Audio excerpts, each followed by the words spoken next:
반갑습니다. 샤랄라 DJ 샤디입니다. 그리스 로마 신화 5번째 이야기입니다. 오늘도 샤랄라한 DJ의 낭독 들으시면서 달콤한 시간 되시길 바랍니다.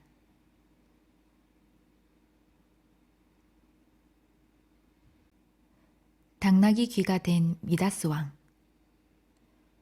어느 날 디오니소스는 그의 어릴 때 스승이자 양부인 실레노스가 행방불명이 된 것을 발견했다. 실레노스가 술에 취해 방황하고 있는 것을 농부들이 발견하고 그들의 왕인 미다스에게 데리고 갔던 것이다. 미다스는 이 노인이 실레노스임을 알고 따뜻하게 맞아들여 열흘에 걸쳐 밤낮을 가리지 않고 계속 잔치를 베풀어 그를 환대했다. 열하루 만에 미다스는 실레노스를 무사히 그의 제자에게 돌려보냈다. 이에 디오니소스는 그에 대한 답례로 무엇이든 원하는 것을 선택하도록 미다스에게 말했다. 미다스는 그렇다면 무엇이든 자기의 손이 닿는 것을 금으로 변하게 해달라고 요청했다. 디오니소스는 미다스가 더 좋은 선택을 하지 않은 것을 유감으로 생각하면서도 승낙하였다. 미다스는 이 새로운 힘을 얻은 것에 기뻐하여 곧바로 그 효력을 시험해 보았다. 참나무 가지를 꺾는 순간 그것이 손 한가운데서 황금 가지로 변하는 것을 보고 그는 자기의 눈을 의심할 정도였다. 이번에는 돌을 주었다. 그러자 그것도 금으로 변하였다. 잔디를 만지자 그것도 마찬가지였다. 사과나무에서 사과를 따자 그것은 마치 헤스페리데스의 화원에서 훔쳐온 것이 아닌가 생각될 정도였다. 미다스의 기쁨은 끝이 없었다. 그는 집에 돌아오자마자 하인들에게 훌륭한 음식을 장만하라고 명령하였다. 그런데 놀랍게도 그가 빵을 만져도 그것이 손 안에서 단단해지고 또 음식을 입술에 가져가도 곧 굳어 이가 들어가지 않았다. 그래서 그는 포도주를 마셨으나 그건 역시 마치 녹은 황금처럼 목구멍으로 내려갔다. 이러한 전대미문의 재난에 간담이 서늘해진 미다스는 마력에서 벗어나려 했었다. 그리고 조금 전까지 그토록 원했던 선물을 증오하기 시작했다. 그러나 아무리 증오해도 무엇을 하려 해도 헛수고였다. 그는 굶어 죽을 수밖에 없는 처지였다. 미다스는 금으로 빛나는 양팔을 들고 이 황금의 멸망으로부터 구원받길 바라며 디오니소스에게 애원하였다. 디오니소스는 자비심이 많은 신이었으므로 미다스의 소원을 듣고 그것을 들어주기로 하고 이렇게 말했다. 팍타로스 강이 시작되는 곳까지 거슬러 올라가 그곳에 머리와 몸을 담가라. 그리고 내가 범한 과오와 그에 대한 죄를 씻어라. 미다스는 디오니소스가 일러준 대로 하였다. 그리고 강물에 손을 대자 금을 창조하는 힘은 물속으로 사라졌다. 그 까닭에 모래가 황금으로 변했는데 그 금모래는 현재에도 그대로 남아있다. 그 후로 미다스는 부와 영화를 멀리하고 시골에 살면서 들의 신인 판의 숭배자가 되었다. 어느 날 판은 무모하게도 음악의 신인 아폴론과 음악 경연을 하려고 도전하였다. 아폴로는 이 도전을 응했고 산신인 트몰로스가 심판자로 선정되었다. 이 노인은 심판석에 앉아 잘 듣기 위해서 귀에 돋은 수목을 제거했다. 신호가 나자 판이 먼저 피리를 불었다.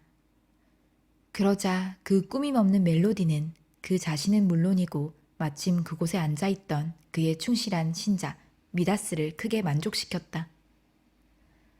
다음 트몰로스가 머리를 들어 태양의 신 아폴론을 바라보니 모든 수목들도 그를 따랐다. 아폴로는 일어섰다. 이마에는 파르나소스 산의 월계수로 만든 관을 쓰고 티로스 지방에서 나는 자줏빛 염료로 물들인 긴 옷을 걸치고 왼손엔 리라를 들고 오른손은 그 현을 탔다.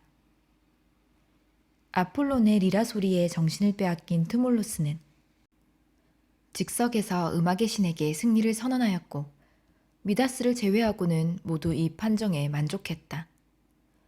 미다스는 이 일을 말하고 심판의 정당성을 의심했다.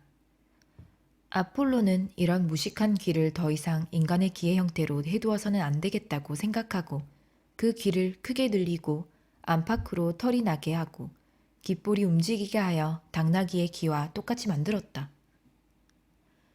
미다스 왕은 이 재난으로 말미암아 기분이 상했으나 그것을 숨길 수 있다고 생각하고 스스로를 달랬다. 그 방법은 바로 머리에 넓은 수건을 써서 귀를 감추는 것이었다.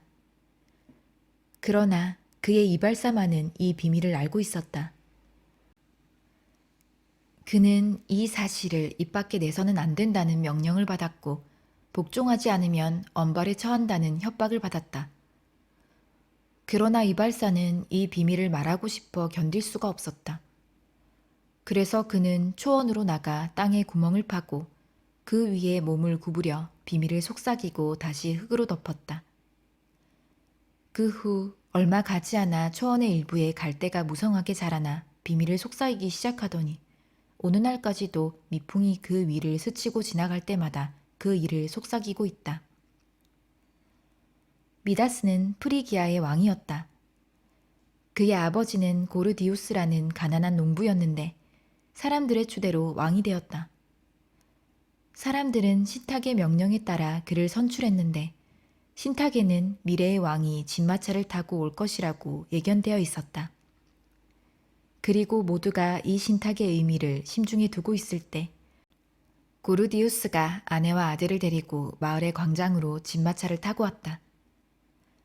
고르디우스가 왕으로 선출되자 그는 진마차를 신탁을 내린 신에게 바치고 견고한 매듭으로 묶어 적당한 장소에 매두었다. 이것이 유명한 고르데우스의 매듭이다. 이에 대하여 호세에 그것을 푸는 자는 전 아시아 왕이 되리라는 말이 전해졌다. 그것을 풀어보려고 한 사람이 많았으나 아무도 성공하지 못했지만 마침내 알렉산드로 대왕이 원종 도중에 프리기아에 들렀다. 대왕도 그 매듭을 풀어보려고 애썼으나 역시 쉽지 않았다. 그래서 그는 참다 못해 칼을 뽑아 그 매듭을 끊어버렸다. 그가 후에 성공하여 전 아시아를 그의 지배하에 두었을 때 사람들은 대왕이야말로 진정한 의미로 신탁의 말에 부응한 사람이라고 생각하였다.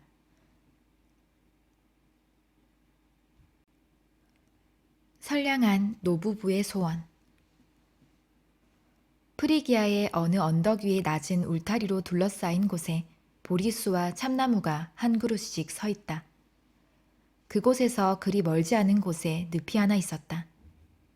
이곳은 전에는 좋은 주택지였으나 지금은 웅덩이가 곳곳에 있고 늪새와 가마우지들이 잘 모여들었다. 언젠가 제우스가 인간의 모습으로 이 땅을 방문한 적이 있었다. 그의 아들인 헤르메스도 날개를 떼어놓고 동행했다. 그들은 피로한 나그네처럼 이 집 저 집의 문전에 서서 하루 저녁 쉴 곳을 찾았으나 문은 모두 굳게 닫혀 있었다. 이미 밤이 늦었으며 주민들은 몰인정하여 문을 열고 그들을 받아주려 하지 않았기 때문이었다. 마침내 한 보잘것없는 오막살이 집에서 그들을 맞아주었다. 그 집에는 경건한 노파 바우키스와 그의 남편 필레몬이 젊었을 때 결혼하여 오래도록 같이 살고 있었다. 그들은 가난을 부끄럽게 여기지 않고 무욕과 친절한 마음으로 그 가난을 견디어왔다. 그래서 그 집에서는 주인과 하인을 구별할 필요가 없었다. 그들 두 사람이 가족의 전부였고 주인인 동시에 하인이기 때문이었다. 천상에서 방문한 두 사람의 나그네가 초라한 집에 들어가기 위하여 머리를 숙이고 낮은 대문에 들어섰을 때 노인은 자리를 만들었다.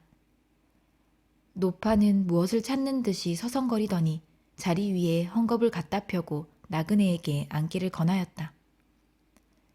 그리고 잿더미 속에서 불길을 찾아내어 마른 나뭇잎과 나무 껍질을 모아놓고 입으로 불어 불을 피웠다. 노파는 방 한구석으로 장작과 마른 나무 가지를 가지고 와서 잘게 쪼개어 작은 가마 밑에 넣었다. 노인이 정원에서 채소를 뜯어오니 노파는 잎을 따서 잘게 썰어 냄비에 넣었다. 노인은 갈라진 막대기로 굴뚝에 걸쳐 놓았던 베이컨 덩어리를 끄집어내렸다. 그리고 그것을 한 조각 베어 채소와 함께 끓이기 위해 냄비 속에 넣고 나머지는 다음에 쓰기 위해 남겨놓았다. 너도밤 나무로 만든 그릇에는 손님들을 위해 데운 새순물을 떠놓았다. 노인 내외는 이런 준비를 하고 있는 동안에도 서로 여러 가지 이야기를 건네어 손님들을 지루하지 않게 했다. 손님들을 위해 준비된 의자에는 해초를 넣어 만든 쿠션이 깔려 있었는데 그 위에 덮개도 덮여 있었다. 이 덮개는 낡고 초라한 것이었지만 중요한 일을 치를 때만 특별히 내놓는 것이었다. 앞치마 차림의 노파는 떨리는 손으로 식탁을 가져왔다. 그 식탁의 다리 하나가 다른 것보다 짧았기 때문에 얇은 나무 조각을 개어 뒤뚱거리지 않게 했다. 그렇게 한 후 노파는 좋은 향취가 나는 풀로 식탁을 훔쳤다. 그리고 그 위에 순결한 처녀신 아테나의 성목인 올리브 나무 열매와 식초에 절인 산딸기를 놓았다. 그 밖에 무와 치즈, 그리고 재 속에 넣어 약간 익힌 달걀을 곁들였다. 접시는 다 톡이었고 그 옆에는 흙으로 만든 주전자와 나무컵이 놓여 있었다. 모든 준비가 다 되자 김이 무럭무럭 나는 수트가 식탁에 올려졌다. 그리 오래된 것은 아니지만 포도주도 곁들여 나왔다. 후식은 사과와 꿀이었다. 이러한 모든 것보다도 더 좋은 것은 노인들의 호의적인 얼굴과 소박하지만 정성스러운 한대였다. 식사가 진행되는 동안에 노인들은 술을 아무리 따라도 저절로 술병 속에 술이 차는 모습을 보고 놀랐다.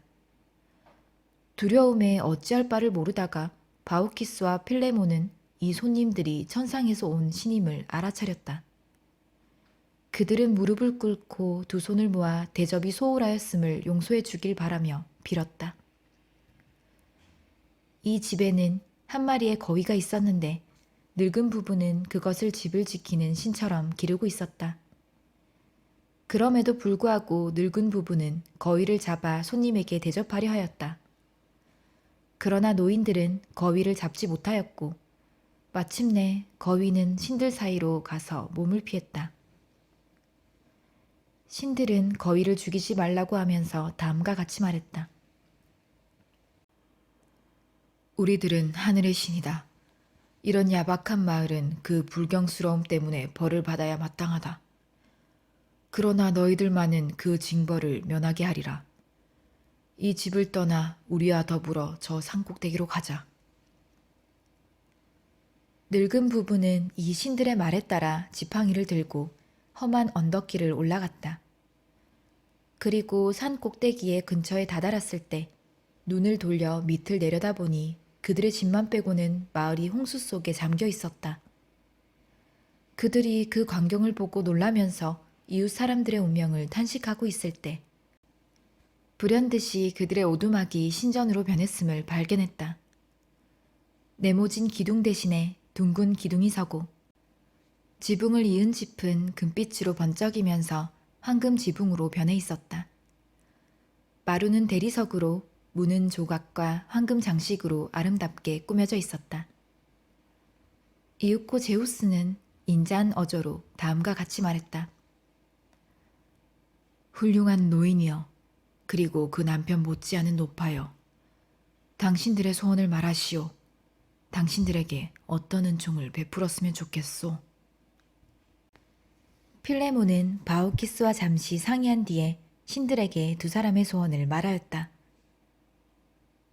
우리는 사제가 되어 당신의 신전을 지켰으면 합니다. 그리고 우리는 사랑과 한목 속에서 생애를 보냈으므로 이 세상을 떠날 때도 함께 떠날 수 있게 하여 나 혼자 살아남아 아내의 무덤을 보거나 아내의 손으로 내 무덤을 파는 일이 없도록 해주십시오. 두 사람의 소원은 받아들여졌다. 그들은 살아있는 동안 신전을 지켰다. 세월이 오래 지난 어느 날, 그들은 신전의 계단 위에 서서 이야기를 하고 있었다. 그때 바키우스는 필레몬의 몸에서 나뭇잎이 나오는 것을 보았고, 늙은 필레몬은 바키우스의 몸에서 똑같은 변화가 일어나는 것을 보았다. 말할 수 있는 능력이 계속되는 한 서로 작별 인사를 나누고 있을 때 나뭇잎으로 된 관이 그들 머리 위에 씌어졌다. 잘 있어요, 여보. 그들은 말했다. 그러자 순간 동시에 나무 껍질이 그들의 입을 덮었다. 티니아 지방의 양치기는 지금도 우리들을 이 선량한 노부부가 변신하여 가지런히 서 있는 그 두 그루의 나무가 있는 곳으로 안내해준다.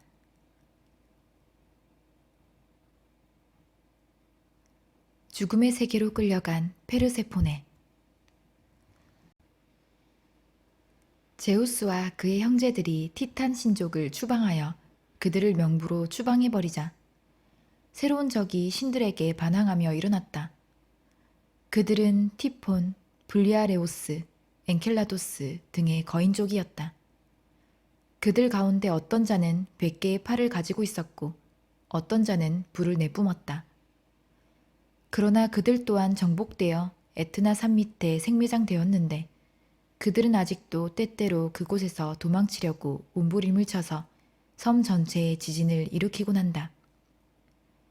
그들의 숨결은 산을 뚫고 뿜어져 나오기도 하는데 이것이 이른바 화산의 분화구라고 불리는 것이다. 이들 괴물이 추락할 때 지구를 진동시켜 명부의 왕인 하데스를 놀라게 하였다. 그는 자기의 왕이 베기라에 폭로되지는 않을까 근심하였다. 이런 근심을 하면서 그는 검은 말이 끄는 이륜 차를 타고 피해 정도를 확인하기 위해서 시차를 떠났다. 그가 시차를 하고 있는 동안에 아프로디테는 에릭스 산 위에 앉아서 아들 에로스와 놀고 있었는데 하데스를 발견하자 아들에게 다음과 같이 말했다. 아들아, 제우스까지도 정복할 수 있는 너의 화살로 저기 가는 저 명부의 왕의 가슴을 향하여 쏘아라. 그자만을 놓아둘 필요가 있겠느냐? 너와 나의 영토를 넓힐 기회를 놓치지 말아라. 천상에서까지도 우리의 세력을 멸시하는 자가 있는 것을 너는 아느냐? 지혜의 여신인 아테나와 수렵의 여신 아르테미스가 우리를 멸시하고 있다. 그리고 또 데메테르의 딸도 그들의 흉내를 내려고 하는구나. 만약 네가 너 자신의 이익이나 어미의 이익에 대하여 관심이 있다면 이 두 가지를 똑같이 보아라.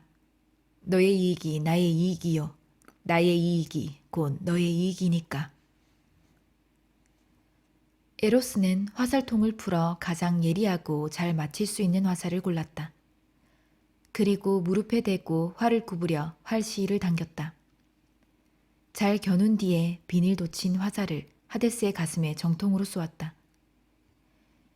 엔나의 골짜기 숲에는 나뭇잎으로 가려진 호수가 하나 있었다. 숲은 태양의 강렬한 강선이 내리쬐는 것을 막고 습기 찬 지면은 꽃으로 덮여 있어서 그곳은 언제나 봄이었다. 이곳에서 페르세포네는 백합꽃과 오랑캐꽃을 바구니와 앞치마에 하나 가득 따놓고 친구들과 놀고 있었다. 이때 페르세포네를 보고 연정을 느낀 하데스는 그녀를 납치하였다. 어머니와 친구들에게 살려달라고 외치던 그녀는 어찌나 놀랐던지 그만 앞치마 자락을 놓치는 바람에 꽃이 모두 땅에 떨어지고 말았다. 그녀의 애통한 마음에는 이 꽃을 잃은 또 하나의 새로운 슬픔까지 더해졌다.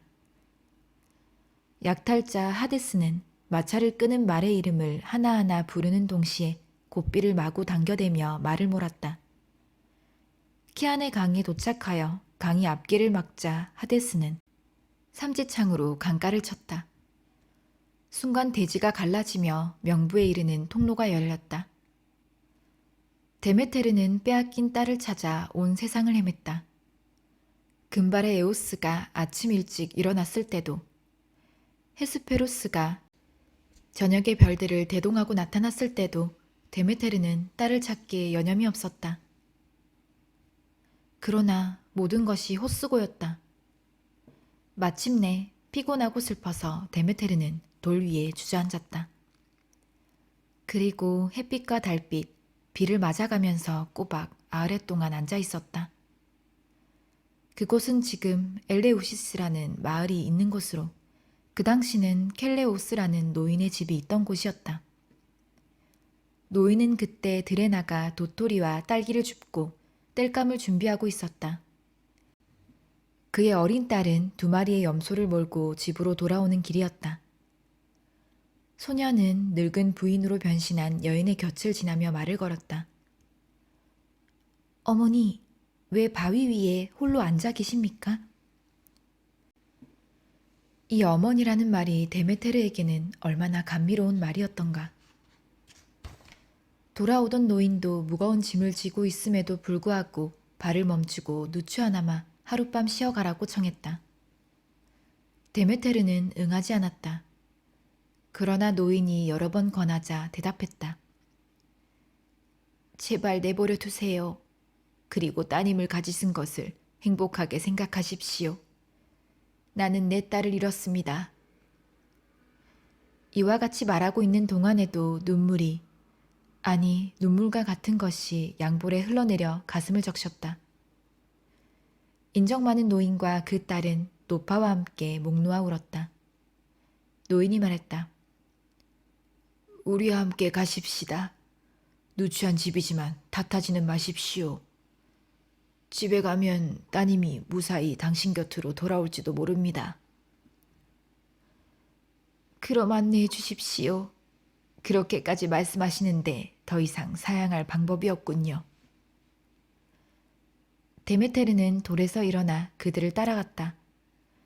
걸어가면서도 노인은 그녀에게 자기에겐 어린 아들이 하나 있는데 중병에 걸렸는지 열이 나고 잠을 못 잔다는 이야기를 해주었다. 그러자 데메테르는 허리를 구부려 양귀비를 땄다. 일행이 집에 들어가 보니 어린아이가 회복할 가망이 없을 것 같아 온 집안은 수심에 잠겨 있었다. 아이의 어머니인 메타네이라도 노파를 따듯이 맞았다. 노파는 허리를 구부리고 앓는 아이에게 입맞춤을 했다. 그러자 아이의 창백한 얼굴에 화기가 돌며 원기를 되찾았다. 온 가족이 기뻐했다. 가족이라고 하지만 그것은 부모와 어린 딸이 전부였다. 이 집안에는 하인이 한 명도 없기 때문이다. 그들은 식사를 준비했다. 식탁 위에는 요구르트와 크림, 사과와 벌집에 든 꿀이 있었다. 식사를 하면서 데메테르는 소년의 우유에다 양귀비에 즙을 섞었다. 밤이 되어 온 집안 식구들이 잠들었을 때 노파는 일어나서 잠자고 있는 소년을 안고서 손으로 그의 사지를 주물렀다. 그리고 소년을 내려다보며 3번 엄숙히 주문을 외고 걸어가서 그를 타다 남은 재 속에 뉘었다. 이제까지 노파가 하는 행동을 보고 있던 어머니는 소리를 지르며 뛰어나와 소년을 불 속에서 끄집어냈다. 그러자 데메테르는 여신의 본체를 드러냈다. 천상의 광채가 온 누리를 비추자 그들이 놀라서 어찌할 바를 모르고 있을 때 여신이 말했다. 아들에 대한 그대의 애정이 너무 지나쳤소. 나는 조금 전에 그대의 아들을 불사의 몸으로 만들려고 했는데 당신 때문에 모든 일을 망쳐버렸어. 그러나 그는 훌륭하고 유익한 인물이 될 것이요. 그는 백성들에게 쟁기 사용법과 농사 짓는 법을 가르쳐 줄 것이요. 이렇게 말하면서 여신은 구름에 몸을 감추고 이륜차를 따고 떠나버렸다. 데메테르는 딸을 찾아 끊임없이 이 땅에서 저 땅으로 또 바다와 강을 건너 헤매다가 마침내 그녀가 출발한 시켈리아 섬으로 돌아왔다. 이곳은 하데스가 페르세포네를 납치하여 자기의 영토로 사라진 바로 그 지점이었다. 그 강의 님프는 여신에게 자기가 목격한 사실을 들려주고 싶었으나 하데스를 두려워한 나머지 감히 말을 하지 못했다. 오직 페르세포네가 도망칠 때 떨어뜨린 허리띠를 들고서 그것을 바람에 나부끼게 하여 어머니의 발 쪽으로 가게 했다. 데메테르는 그것을 보고 그녀의 딸이 죽었다고 확신했다. 그러나 아직 그 이유를 몰랐으니 죄도 없는 돼지에게 누명을 씌워 원망하여 말했다. 배은망덕한 땅아, 나는 너를 비옥하게 하고 풀과 자양분이 많은 곡식으로 덮어주었다. 그러나 앞으로는 그러한 은총을 받지 못할 것이다. 그 후 가축은 죽어버렸고 쟁기는 밭고랑에서 파손되고 종자는 싹이 트지 않았다. 가뭄이 아니면 장마가 들었다. 새는 종자를 쪼았으며 자라는 것은 엉겅퀴와 가시덤불 뿐이었다. 이 광경을 본 셈의 님프 아레투사가 땅을 위해 조정자로 나서며 말했다. 여신이여, 땅을 비난하지 마십시오. 마지못해서 따님에게 통로를 열어주었을 뿐입니다. 나는 따님을 본 일이 있으므로 그녀의 운명에 대해서 말씀드릴 수 있습니다. 이곳은 내가 태어난 고향이 아닙니다. 나는 엘레스 지방에서 왔습니다. 나는 원래 숲의 님프로서 사냥을 즐겨 했습니다. 모두 나의 아름다움을 찬양하였으나 나는 그런 것을 염두에 두지 않고 오직 수렵에 능한 것만을 뽐냈습니다. 어느 날 숲으로 돌아오는 길이었습니다. 나는 사냥을 하며 뛰어다녔기 때문에 몹시 더웠습니다. 그때 어느 강가에 이르렀는데 물이 바닥의 자갈을 셀 수 없을 만큼 맑았습니다. 버들가지가 늘어져 있었고 풀이 무성한 강 언덕은 물가까지 경사가 완만합니다. 나는 가까이 가서 발을 물에 담갔습니다. 나는 물 깊이가 무릎까지 닿는 곳까지 들어갔으나 그곳으로 만족하지 않고 버들가지의 옷을 벗어 걸고 더 들어갔습니다. 물속에서 놀고 있으려니까 강바닥에서 가냘픈 소리가 들리는 것 같았습니다.